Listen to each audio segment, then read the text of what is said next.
Se tem um desafio, tem que enfrentar. Não tem como postergar, né?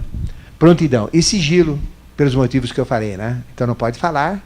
O que pode falar? Qualquer coisa que é conhecimento sagrado, mas que não vai afetar nada, que não tem perigo, que não possa danificar a evolução. Porque o problema é só danificar a evolução, atrapalhar a evolução. Então, eu não posso atrapalhar a evolução. Se agrega a evolução, posso dar. Se não agrega, não posso dar. Então, o sigilo é isso. Então, aquilo que é sagrado é dentro do meio sagrado. É como se fosse uma maçonaria, né? E aquilo que é particular é só meu, não é de mais ninguém. Nem da mulher, nem do filho, nem da mãe, nem da sogra. Não é isso? Tá certo? Sigilo absoluto. Ficou claro o sigilo? O que vocês têm que fazer sigilo? O que traz perigo para a própria humanidade. Se não traz perigo, agrega valor, não é sigilo. O que você tem como sigilo maior? Coisa sua, que é a sua missão. É tua, não fala para ninguém. Porque se você falar, a tua missão vai ser interrompida. Porque vem a turma do lado de lá e já quebra. Então a gente não pode falar. Né? Quebra as nossas pernas. Por isso que um ser de hierarquia não se mostra. Então aí chega esse na Bandeirantes, diz que ele lá é o Jesus, os Crestos, não sei o que lá. Você acha que Jesus algum dia falou que ele era Jesus? Ninguém fala. Buda algum dia falou que era Buda, ninguém fala. Você vê que ele é, né? Não precisa falar, tá certo? Então esse que fala, né? Tem um Jesus aí que aparece. Tem um monte de... Só de Maitreya eu já conheci uma meia dúzia, ou mais, né? Maitreya é o que mais tem, né? Maitreya. Então, no dia 28 de setembro último, né? Aí aconteceu um erro. Deveria ter sido feito algo que não foi feito, infelizmente, né? E isso é lá em São Lourenço. Lá devia ter uns 3 Maitreyas. Mas tudo paraguaio, né? Com desculpa os paraguaios.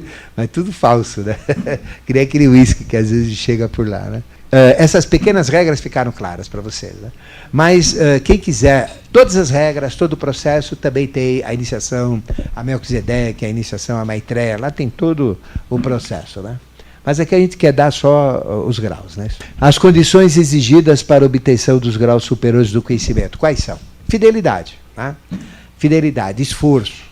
Eu tenho que ter, assim, capricho, não é isso? Eu tenho que realmente querer aquilo com bom propósito. Então, eu não estou querendo galgar graus na iniciação, graus no conhecimento, né? Por exemplo, para ser rico. Ninguém entra na iniciação para ser rico. Né? Por quê? Porque todo o processo é um processo de equilíbrio. Então, eu nunca vou ser rico e nunca vou ser pobre. Eu vou ter o necessário suficiente para a minha missão. Se a minha missão for popular, eu vou ter a melhor condição popular. Se a minha missão for científica, eu vou ter a minha missão científica. Se a minha missão for de um estadista, aí eu vou ter a melhor condição para um estadista. Se é de um rei, eu vou ter a melhor condição de um rei. Ficou claro? Adequada. Então, o dinheiro, né, e não ter dinheiro, o bem e não ter bem, não é? Não tem limite. O limite é $100 mil, o limite é $20 mil, o limite é uma casa, um apartamento de 2, 3 dormitórios com piscina, mais um carro, mais um iate. Não tem limite, ficou claro? Então, nós temos tudo que nós precisamos dentro da necessidade que precisa ser aplicada. Mas é lógico, eu não vou ganhar o mínimo, porque eu tenho que estar no equilíbrio, eu tenho que estar no conforto, eu tenho que estar numa condição que me favoreça crescimento, que me favoreça o desenvolvimento. Né? Então, quem entra na iniciação nunca entra atrás de riqueza. Então, ele pode até ser rico, se na missão dele ele precisar ser rico. Ficou claro? Mas se ele precisar ser pobre, na missão dele, ele dá um exemplo de pobreza, ele não vai sofrer com aquilo, ele vai ter o suficiente, o necessário para viver bem dentro da missão dele na pobreza. Tá? O que aconteceu com Jesus? Ele nunca foi pobre, ele sempre foi rico. Né? Ele nasceu num valor sempre tendo tudo que ele precisava. Né? Então é bem diferente. Essa história de nascer manjedoura, a gente sempre fala que é mentira. Né? Então as condições exigidas, quais são? Uma só. Consciência. Se eu estou buscando consciência, se eu estou querendo subir, não é, no grau de conhecimento, então tenho que buscar consciência. Então a chave é buscar consciência. Eu quero consciência. quero saber de onde eu vim, para onde eu vou, qual é a minha missão, o que tem que fazer, o que é a vida, o que é o universo, o que é esse negócio todo que está aí, né? E o resto será dado por acréscimo. Então, tem que ter uma finalidade da busca, fidelidade e comprometimento. Ficou claro? É só isso. Então, a iniciação, eu conheço iniciados que são milionários, porque eles precisam ser milionários na missão deles. São Germano, por exemplo. São Germano, quando se manifesta, ele se manifesta numa realeza, numa riqueza incrível. Por quê? Porque ele só mexe com altas esferas, ele só mexe com aqueles que decidem os desígnios do mundo, né? É a missão dele. Então, se eu estou ligado na missão de São Germano, eu vou entrar dentro dessa linha dele e vou comer lagosta, caviar, né? Em vez de comer um bife a cavalo com ovos, né? com batata frita, né? Então aí já muda o padrão, né? Lagosta com caviar, né? Ou então nigiri sushi especial, né? Então é tudo assim, né? Ficou claro aqui? A gente não se preocupa com dinheiro, a gente não se preocupa com riqueza, a gente não se preocupa com dons. Então, quando eu quero crescer na busca espiritual, nos níveis de consciência, eu não tenho que querer ter dom. Faz parte do processo. Ele chega a hora que precisa ter. Se não precisa ter, não tem. Se tem, tem. Então, eu sou clarividente. Eu tenho dons, tenho poderes incríveis, né? Mas não uso. Agora, eu preciso usar? Uso. Tem. Não preciso usar? Não existe, não tem. Né? Agora, por que adianta ficar lá olhando com clarividência quem é esse, quem é aquele, o que está fazendo? É perda de tempo, né? Para quê? Para treinar? Não precisa treinar, você já tem, né? Entendeu? Então, é bobagem. Perfeito? Então, às vezes, você fica meses, assim, fica, às vezes, anos, né? Sem usar qualquer dom de clarividência. Porque o que interessa é consciência, não é clarividência. Clarividência, qualquer vaca é clarividente, qualquer rato é clarividente, qualquer cachorro é clarividente, né? Então é algo que te ajuda no processo, né? Mas é a consciência que vale. Então, o importante é usar a consciência. Eu preciso usar clarividência, tem que usar, é necessário, então usa clarividência. Não é isso? Então esse é o objetivo. Então, os graus superiores não visam despertar clarividência, não visam despertar riqueza, não visam despertar nada, visam equilibrar. É sempre equilibrar, não é? Porque é a própria expressão da ética, a iniciação ética, como nós falamos antes. E a ética é caminho do meio. Você não pode ter nada em excesso e nada em falta. Você tem que ter o necessário, suficiente, perfeito, adequado, da melhor maneira possível, que atenda a todas as possibilidades para você. Então, se você depende de um carro, se você depende de uma casa, se você depende de ambiente para atender, se você depende até de ter um barco, né? Para mudar de um lado para o outro, de ter um jatinho, né, para a sua missão, você vai ter. Não precisa nem se preocupar. Até um jatinho particular você tem, o helicóptero você tem. Mas não é que você exige isso. Tudo é dado em cima do que você precisa fazer. Perfeito? Isso é tanto do lado do bem como do lado do mal. Só que do lado do mal é contrário. Ele é o contrário. Ele não é equilíbrio. Ele dá, depois tira. Ele dá e tira. Quer dizer, a pessoa vai e bluf, cai, né? Isso é automático, né? Então ele não pode dar bem para a pessoa, ele dá castigo. Então, deu um bem, castiga dobrado. Deu um bem, castiga dobrado. Então é complicado. O bem não.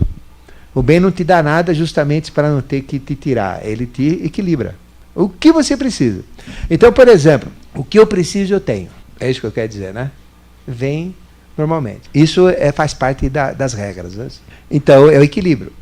Porque que adianta, por exemplo, se eu sou bilionário, tenho bilhões de dólares, eu estou gerando desequilíbrio. Então a iniciação é equilíbrio, então não pode. Né? Então o segredo é esse. Mas tem o que precisa. Né? Então, fidelidade e comprometimento é base com tudo isso. As fases do conhecimento. Né? Bom, o conhecimento também não é que a gente, de repente, vai que nem um foguete. Ele é gradativo. Né? A gente tem que absorver. É que nem num boxe, você vai absorvendo as pancadas, né, isso que você está recebendo, né? E você vai dando pancada para o outro absorver. Então, nesse jogo, a gente vai crescendo. Né? Então, erra aqui, acerta lá, e nesse erra certo, a gente vai subindo. Né? Por isso que a gente chama fio da navalha. Então, é um fio muito estreito. Né? Você não pode sair desse fio. Se você cai, se você sai, se você escorrega, você se corta. Né? Então, é um fio de navalha. Ou seja, é um fio muito fino, bem determinado, que você não pode sair dele. É um comprometimento que você tem. Não pode falar, bom, eu vou ficar, eu vou sair aqui. eu vou ficar aí vou tirar uma folga, vou tirar umas férias, né? Não tem férias, né? Vai direto, né? Agora, eu posso parar? Posso, porque eu tenho livre-arbítrio, mas também eu paro na evolução. E, às vezes, para retomar, eu não retomo no mesmo ponto. Porque a vida mudou, a Terra mudou, tudo mudou, eu tenho que voltar lá atrás para começar tudo de novo, né? Então, por isso que é bom não parar. Porque se para, de repente eu posso retomar lá para trás, e aí eu vou ter que ter trabalho dobrado, né? Porque as coisas mudam, né? Certo? Agora, se eu estou acompanhando a evolução ponto a ponto, eu vou direto, eu não paro. Não tem como parar, porque eu estou acompanhando. Mas se eu parei, se eu me afastei, a evolução já foi. E mudou tudo lá atrás. Aí eu tenho que ir lá para trás e pegar tudo de novo, né? Então, fio de navalha. E é o caminho do meio que a gente tem que seguir, como eu já falei, não é? E aí vem dificuldades que são colocadas no discípulo, testes. Então, por exemplo, eu já tive muitos testes comigo, né? Já tive muitas dificuldades, não é isso? Então, por exemplo, testes afetivos. Nossa, o que eu já tive de teste afetivo, pelo amor de Deus. Já tive teste de ataques do umbral, testes de ataques de súcubus, né? É gnomo que vem no quarto, é teste de desencarnado que quer me matar no quarto, né? Que ficou 3 meses do lado da minha cama me testando para ver se eu tinha medo dela, né? Uma desencarnada, né? Um trabalho desgraçado. Entendeu? Mas eu não falo isso para assustar vocês, não. Porque você só passa no teste se você só entra no teste se você passa. A regra é o seguinte: só entra no teste se você passa. Se você não passa, não entra. É que nem o sistema de educação atual, passa todo mundo, né? Mas aí depende da pessoa. Se na hora ele amarelar, se na hora ele não tiver a base que ele diz que tem, não é isso? Aí ele não passa, né? Mas é difícil não passar. Porque tudo que aconteceu comigo, né? Coisas absurdas, né? Incríveis. Você fala, caramba, se acontecesse numa outra época, eu ia ficar louco. Eu falei, nossa, pirei de vez. Então tudo acontece no momento certo e você passa. Então não tem perigo nenhum, ficou claro? Quer dizer isso, não tem perigo nenhum, é zero. Ninguém vai falar, não, agora eu vou jogar um bicho lá para ver se a bichinha lá, se o bichinho é bom mesmo, né?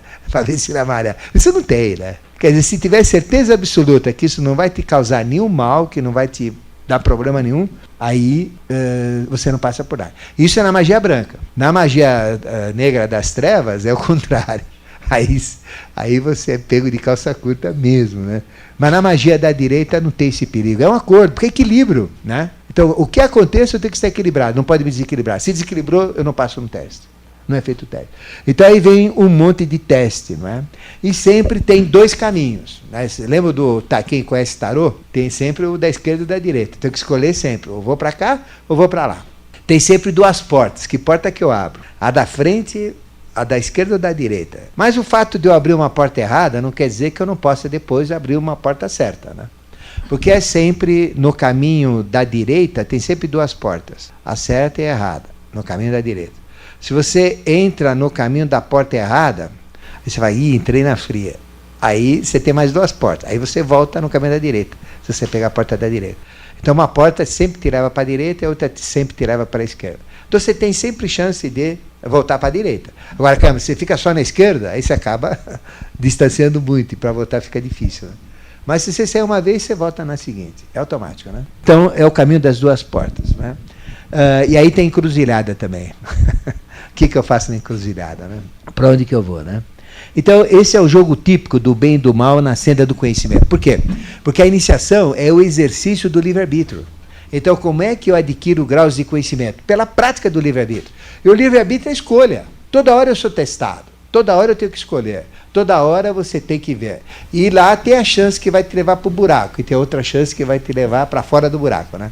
Então você que escolhe, né? Certo?